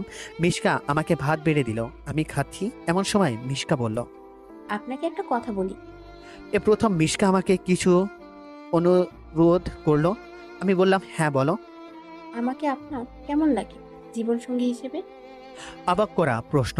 এটার মানে কি মিশকা? আমি আপনাকে খুব ভালোবাসি। 6 বছর সারা দিন রাত আপনার কথাই ভেবেছি, কোনোদিন মুখ ফুটে বলতে পারিনি। আপনি অনেক বড় মনের একজন মানুষ। আমাকে আপনার মনে একটু জায়গা দিতে পারবেন? মেয়েটা চোখে তাকিয়ে দেখি, চোখে অনেক পানি টলমল করছে। সত্যিকারের ভালোবাসার বহি প্রকাশ একরকম। এটা মেয়ে যার জীবনে আসবে, সত্যই সে ভাগ্যবান। আমি এখানে কি বলবো, ভাষাই খুঁজে পাচ্ছি না। এখন যদি না করে দিই তাহলে মেয়েটা খুব কষ্ট পাবে। তাই আমি কথা ঘুরিয়ে বললাম, তোমার পরীক্ষা কেমন চলছে? ভালো করে পরীক্ষা দিচ্ছ তো? মিশকা মাথা নাড়িয়ে হ্যাঁ জবাব দিল। হয়তো এমন উত্তর আশা করে নিছে, কিন্তু সে তো জানে না নীলা এখন আমার অপেক্ষায় আছে। জানলে হয়তো কথা বলতো না। খাওয়া দাওয়া শেষ করে বিছানায় শুয়ে পড়লাম। কি করব কিছুই বুঝতে পারছি না। ভাবতে ভাবতে ঘুমিয়ে পড়লাম। সকালে ঘুম ভাঙলো অ্যালার্মের শব্দে, কিন্তু মিশকা আজ আর আমার ঘুম ভাঙাতে আসলো না। নাস্তা টেবিলে গিয়ে দেখি নাস্তা আগে রেডি করা, কিন্তু কিছুদিন আগে নাস্তা মিশকা নিজের হাত দিয়ে প্লেট তুলে দিত। মেয়েটার হঠাৎ এত পরিবর্তন কিভাবে আসলো? না, আমি এসব ভাবছি কেন? আমার তো সে কেউ নাই। তাহলে অজানা মায়া জালে বারবার আটকে পড়েছি কেন? চোখের সামনে একবারের জন্য মিশকাকে দেখলাম না। অফিসের জন্য রেডি হচ্ছিলাম, এমন সময় মিশকা আমার রুমে আসলো, হাতে টিফিন বক্স নিয়ে। আপনার দুপুরের খাবার। তাকিয়ে দেখি চেহারাটা অনেকটা শুকিয়ে গেছে, চোখ দুটো অনেক ফুলে গেছে। মনে হয় সারা রাত অনেক কান্না করেছে। আমি আর কিছু না বলে অফিসের উদ্দেশ্যে বেরিয়ে পড়লাম। গিয়ে দেখি অনিকা আর নীলা বসে বসে কাজ করছে। হাই জানু, কেমন আছো? তুমি এখানে কেন? চলো আমার কেবিনে চলো। নীলার দিকে তাকিয়ে দেখি রাগে লাল হয়ে গেছে। মনে হচ্ছে এখানেই চিবিয়ে খেয়ে ফেলবে। ও বাবু, দেখেছো না কাজ করছি, পরে বাবু। এত বড় লোকটাকে বাবু বলছে। নীলাম বিড়বিড় করে বলল, আচ্ছা জানো, আমি এখন যাই। একটা ফ্লাইং কিস ছুঁড়ে মারলাম। ভালো লাগছিল না, তাই অফিসের ছাদে গেলাম। গিয়ে দেখি আমার ছেলে একটা বল নিয়ে খেলছে। আমাকে দেখে মাত্রই আমার কাছে আসলো। আমি বললাম, তোমার আম্মু বকা দিবে না আমার কাছে আসছো যে? আমি অনেক মজা, আমার সাথে অনেক লাগ করে। তাই বুঝি বাবা? ছেলেকে নিয়ে ছাদে দাঁড়িয়ে আছি, এমন সময় নীলা আসলো ছেলের খোঁজে। তোমাকে না বলেছি এখানে না আসতে বাবু, তাহলে আসলে কেন? এই বলে ছেলেকে আমার হাত থেকে নিয়ে যাওয়ার জন্য আসলো। দাঁড়াও নীলা। অনেকটা অবাক হলো আমার কথা শুনে। এই সন্তান কার? আমার স্বামীর। কেন, আপনার কি হয়েছে? তা তোমার স্বামীটা কে জানতে পারি? তা আপনার না জানলেও চলবে। অবশ্যই আপনার মতো চরিত্রহীনকে আমার নিজের সম্পর্কে না বলাই ভালো। নীলার কথা শুনে নিজের রাগ কন্ট্রোল না করতে পেরে কি ভাবছেন আজকে কি আমার গালে পড়লো? না, আজকে পড়লো গালে। ঠাস করে দুটো বসিয়ে দিলাম নীলার গালে। নীলার চোখ দিয়ে পানি পড়ছে, গাল দুটো ফুলে লাল হয়ে গেছে। এই সন্তানটা কার সত্য করে বলো নীলা, না হলে আমার চেয়েও কেউ খারাপ হবে না। তোমাকে বলে কি লাভ, আর কে বা হও তুমি আমার? তাচ্ছিলের হাসি দিয়ে বললাম, ন্যূনতম লজ্জা থাকলে নিজের স্বামীকে রেখে আরেকজনের সাথে বিয়ের পিড়িতে বসতা না তুমি? আচ্ছা, তুমি আমাকে ভুল বুঝে আমার বন্ধুর কথা মতো আমাকে ডিভোর্স দিয়েছ। একবারও আমার সাথে কথা বলার প্রয়োজন মনে করনি। কোনটা বেঠিক অবশ্যই তোমার এক পুরুষ দিয়ে হয় না, আরও লাগবে আমাকে বললেই তো হতো। এক পুরুষ দিয়ে তোমার চাহিদা মেটে না, তাহলে আমি স্বইচ্ছায় মুক্ত করে দিতাম তোমাকে। একথা বলার সাথে সাথে নীলা আবিরের কলার চেপে ধরলো আর বলতে লাগলো, মুখ সামলে কথা বলো আবির, আর একটাও বাজে কথা বললে খুন করে ফেলবো তোমায়। আমি এক ঝটকায় নীলার হাত ছাড়িয়ে পিছন থেকে হাত দুটো মুচড়ে ধরলাম। ধরে বললাম, সত্য কথা বললে তো গায়ে লাগবেই। আমার লাগছে খুব, ছাড়ো প্লিজ। ছাড়ার জন্য তো ধরিনি, আগে বল আমার কথাটা সত্য নাকি মিথ্যা? নীলা চুপ করে আছে, তাহলে আমি ধরে নিব সব সত্য। তোমার যা ইচ্ছে মনে করতে পারো, প্লিজ আমার হাত ছাড়ো, লাগছে খুব। ওয়েট ওয়েট ওয়েট, এত অস্থির হচ্ছ কেন? সব তো শুরু। আগে বলো এই সন্তান কার? কি হলো বলছো না কেন? আরে বলছো না কেন? কি হলো বলো। জোরে একটা ধমক দিয়ে বললাম। নীলা শুধু কেঁদে চলেছে। আঙ্কেল, তুমি মাকে ছেড়ে দাও, মা অনেক কষ্ট পাচ্ছে। ছেলের কথা শুনে আর ধরে রাখতে পারলাম না, ছেড়ে দিলাম নীলাকে। নীলা ছাড়া পেয়ে ছেলেকে জড়িয়ে ধরে কাঁদতে লাগলো। শক্ত করে জড়িয়ে ধরে আছে, মনে হচ্ছে আমি ছো মেরে তার ছেলেকে নিয়ে যাব। নীলা ছেলেকে জড়িয়ে ধরে শুধু কেঁদেই চলেছে। আমি আবারও জিজ্ঞেস করলাম, নীলা এই সন্তানটা কার? কি হলো বলছো না কেন? উহ, বলবে না কেন? নিশ্চয় কোনো আকাম কুকামের ফসল। নীলার চোখ দিয়ে শুধু জল পড়ছে। এ কথা বলে ওই স্থান ত্যাগ করলাম। অফিসে বসে নিজের কাজ মনোযোগ দিলাম। বলবো না আবির, আমি কিছুতেই আমার সন্তানের কথা তোমাকে বলবো না। এই সন্তান শুধুই আমার। তোমাকে বললে আমার সন্তানকে তুমি নিয়ে যাবে। আমি মা হয়ে এটা কিছুতেই সহ্য করতে পারবো না। এই জীবনে আমি আমার নিজের দোষে তোমার ভালোবাসা হারিয়ে ফেলেছি। আজ আমি নিঃস্ব। এখন এই সন্তানই আমার একমাত্র অবলম্বন। আমি যে আমার ছেলেকে ছাড়া বাঁচবো না। নীলা মনে মনে এই কথাগুলো বলতেছে। মা, মা, তুমি কি ভাবছো? ওই আঙ্কেলটা তোমাকে কেন মেরেছে বলো, বলো। এতটুকু বাচ্চাকে কি বলবে নীলা? নিজের করা ভুলগুলো? আর এই অবুঝ বাচ্চা কি বা বুঝবে? কিছু না বাবা, এমনি। এমনি তো কেউ মারে মা। স্কুলে চালা পড়া না দিতে পারলে খুব মারে। তুমি নিশ্চয় আঙ্কেলের কাছে পড়া দিতে পারোনি, তাই তোমাকে মারছে, তাই না? ছোট বাচ্চার মনে যতটুকু সে বুঝেছে হিসেব করে সে সেইভাবেই কথাটা বলেছে। নীলা কিছু না বলে ছেলেকে কোলে করে নিচে নেমে এলো। এদিকে আবির অফিসের কাজ শেষ করে বাসায় ফিরে আসলো। মিশকা আর আগের মতো আবিরের সামনে আসে না। কেমন তার চেহারাটা দিন দিন শুকিয়ে যাচ্ছে, চোখের নিচে কালো দাগ পড়ে গিয়েছে। একটা মেয়ে চোখের সামনে এভাবে শেষ হয়ে যাচ্ছে, নিজেরই খুব কষ্ট হচ্ছে। এভাবে কেটে যায় একটি মাস।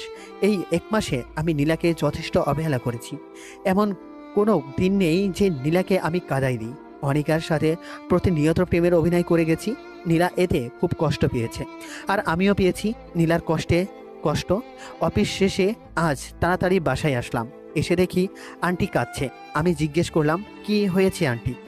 মিশকা আজকাল কেমন যেন মন মরা হয়ে থাকে, দিন দিন শুকিয়ে যাচ্ছে। আজ বিকেলবেলা হঠাৎ করে অজ্ঞান হয়ে পড়ে যায়, এখনো জ্ঞান ফিরেনি। কথাটা শুনে বুকের ভেতর মশর দিয়ে উঠল। মিশকার রুমে গিয়ে দেখি নিষ্পাপ এক মুখ ঘুমিয়ে আছে। দেরি না করে অ্যাম্বুলেন্সে করে হসপিটালে নিয়ে আসলাম। মিশকাকে ডাক্তার অনেকক্ষণ চেক আপ করার পর আমাকে কেবিনে ডাকলো। রোগী আপনার কি হয়? কি জবাব দিব বুঝতে পারছি না। একটু ভেবে বললাম, আমার বোন। আসলে নিয়মিত খাবার না খাওয়াতে, শরীরে অবহেলা করাতে আর অতিরিক্ত মানসিক চিন্তার কারণে তার। কথা বলে ডাক্তার থামলো। কি হয়েছে স্যার? আসলে কথাটা যে কিভাবে বলি, তার কিডনি দুটো পুরোপুরি ড্যামেজ হয়ে গেছে। কথাটা বলার সাথে সাথে আমার মাথায় যেন আকাশ ভেঙে পড়লো। বুকের ভেতরটা দুমড়ে মুচড়ে যাচ্ছে। আমার জন্য মেয়েটা আজ এই অবস্থা। মেয়েটার কাছে আজ আমি অপরাধী হয়ে গেলাম। এখন কি উপায় ডাক্তার? 1 সপ্তাহের মধ্যে একটা সুস্থ সবল কিডনি প্রতিস্থাপন না করলে মারাও যেতে পারে। নিজের চোখ দিয়ে অজান্তে পানি পড়া শুরু করে দিল। আমার অনেকক্ষণ ভেবে ডাক্তারকে বললাম, আমি একটা কিডনি দিব। কি বলছেন আপনি? আমি ঠিকই বলছি, আপনি আমার কিডনি দিয়ে মিশকাকে বাঁচিয়ে তুলুন। আপনি কি বলছেন এসব? আমি ঠিক বলছি, আমার জন্য আজ তার এই অবস্থা। তাই প্লিজ আমার কিডনিটা নিন। সত্যি আপনি খুব বড় দিলওয়ালা ব্যক্তি। আজকাল আপনার মতো মানববাদী ব্যক্তি পাওয়া খুবই দুষ্কর। এক মহৎ ভাই আপনি যে কিনা নিজের বোনের জন্য কিডনি দান কোনো দ্বিধাবোধ করবেন না। আপনি 205 নম্বর রুমে চলে যান, সেখানে আপনার অপারেশন হবে। আবিরকে অপারেশন করিয়ে তার দেহ থেকে একটা কিডনি বের করে মিশকার দেহে প্রতিস্থাপন করা হয়। আজ 5 দিন হয়ে গেল আমি হসপিটালে আছি। আজকে আমাকে রিলিজ করে দেওয়া হবে। মিশকার কেবিনে গিয়ে দেখি এখনও জ্ঞান ফিরেনি।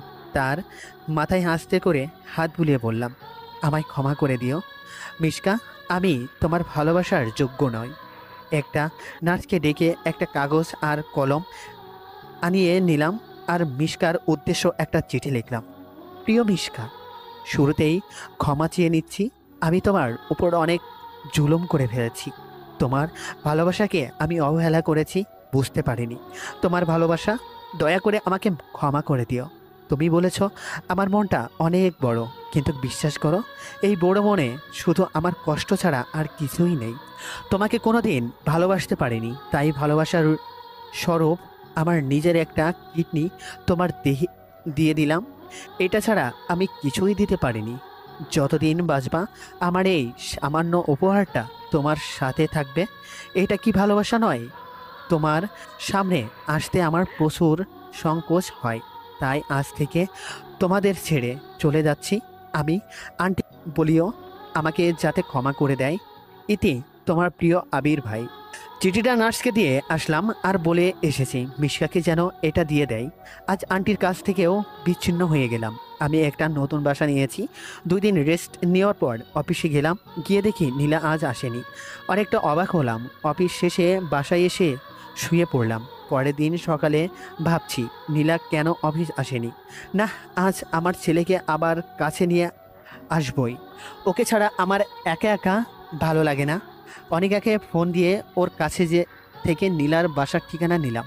বাসায় গিয়ে কলিং বেল বাজাতে আসাদ মানে আমার ছেলে দরজা খুলে দিল। আমাকে দেখে খুশিতে বলল। এমন সময় নীলা রান্নাঘর থেকে বেরিয়ে আসলো। আমাকে দেখে অনেকটা অবাক হয়ে গেল। এখানে কেন এসেছো? আমার ছেলেকে নিয়ে যেতে এসেছি। তুমি যতই ওর কাছ থেকে আমার পরিচয় গোপন করো না কেন, কোনো লাভ নেই। কে তোমার ছেলে? খবরদার আমার ছেলেকে ছুবে না। এটা আমারই ছেলে নীলা। না। না মানে এখনই ডিএনএ টেস্ট করব। তোমার যা ইচ্ছে করো, কিন্তু আমার ছেলেকে আমি কোথাও যেতে দেব না। এই বলে আসাদকে জড়িয়ে ধরলো নীলা। আমি হেসকে একটা টান দিয়ে আসাদকে নিয়ে আসলাম নিজের কাছে। ওকে কোলে করে নিয়ে যাচ্ছি, এমন সময় নীলা চিৎকার করে বলল, আমার ছেলেকে নিয়ে যেও না প্লিজ। আমার বুক খালি করে দিও না। ফিরিয়ে দাও আমার বাবা সোনাকে। আমি কোনো কথাই কান্না দিয়ে দরজার সামনে ছেলেকে নিয়ে এগিয়ে যেতে লাগলাম। নীলা আমার পায়ে পড়ে বলল, তোমার দুটো পায়ে পড়ি, আমার ছেলেকে নিয়ে যেও না। এই বলে কাঁদতে লাগলো। আমি হাত দিয়ে ধাক্কা দিয়ে নীলাকে সরিয়ে আসাদকে নিয়ে বেরিয়ে আসলাম। আঙ্কেল, আমাকে কোথায় নিয়ে যাচ্ছ? আঙ্কেল না বলে আমাকে বাবা বলো। আমি তোমার বাবা। তোমার বাবা? হ্যাঁ, আমি তোমার বাবা। ছেলেকে নিয়ে নিজের বাসায় ফিরে আসলাম। রাতে খাবার খেয়ে শুয়ে পড়লাম। বাবা, বাবা, বলো। কোনদিন ঘুমায় না। আমাকে না পেলে মা মরে যাবে। ছেলের কথা শুনে বুকের ভিতর ধুপ করে উঠলো। নীলা যদি সত্যই কিছু করে ফেলে। এমনিতেই যার আগর স্বাদ পাস না ভেবে আসাদকে নিয়ে নীলার বাসায় রওনা হলাম। বাসায় গিয়ে যা দেখলাম তা দেখার জন্য আমি মোটেও প্রস্তুত ছিলাম না।